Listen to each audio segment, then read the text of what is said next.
আমাদের যদি সামর্থ্য থাকতো সাতক্ষীরার 20,000 স্টুডেন্ট আমরা ফিলিস্তিনের মাটিতে যুদ্ধ করতাম ইসরায়েলের বিরুদ্ধে। আমার যদি সামর্থ্য থাকতো আমি সরকার প্রধানের কাছে অনুমতি নিয়ে সাতক্ষীরাবাসীদেরকে নিয়ে আমি ফিলিস্তিনে যুদ্ধ করতাম ইনশাআল্লাহ। এখন আমাদের স্ট্র্যাটেজিক্যালি আগাতে হবে। আমাদেরকে মুসলিম প্রধান দেশগুলোর যারা নেতৃত্বে আছে, যারা পলিটিক্যাল লিডার আছে, যারা ডিপ্লোম্যাটিক ম্যাটার করে তাদেরকে বলতে হবে যে আমরা বৈশ্বিক আমাদের বৈশ্বিক চাপ প্রয়োগ করতে হবে। বৈশ্বিক চাপ একমাত্র রাজনৈতিক পলিটিক্যাল ফেভারি মাত্র এই যুদ্ধ এই জেনোসাইডকে রুখে দিতে পারে। একই সাথে আমাদেরকে এইড দিতে হবে। আমাদের ফিলিস্তিনিতে আমাদের যত সম্ভব আর্থিক সহযোগিতা করতে হবে। এবং 3 নম্বর পয়েন্ট, আমাদের বয়কট করতে হবে সকল প্রকার ইসরায়েল পণ্য। আমরা জুলাইয়ের সৈনিক, আমরা যদি চাই আমরা ইসরায়েলের পণ্য ব্যবহার করবো না, ইনশাআল্লাহ আমরা সেটা পারবো।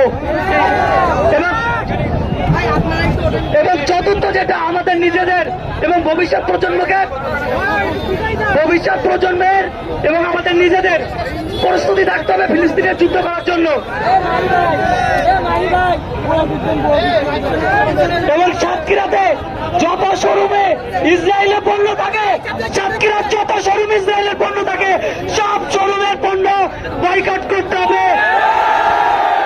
কালকে থেকে যদি কোনো শোরুমে ইসরায়েলের পণ্য থাকে তাহলে কিন্তু যথাযথ ব্যবস্থা দেওয়া হবে। আপনারা আপনাদের পণ্য বের করে দেন, না হলে কিন্তু দোকানপাট যদি কিছু হয় দায়িত্ব নেবে না। প্রশাসনকে বলবো ইসরায়েলি পণ্য বয়কট করার জন্য।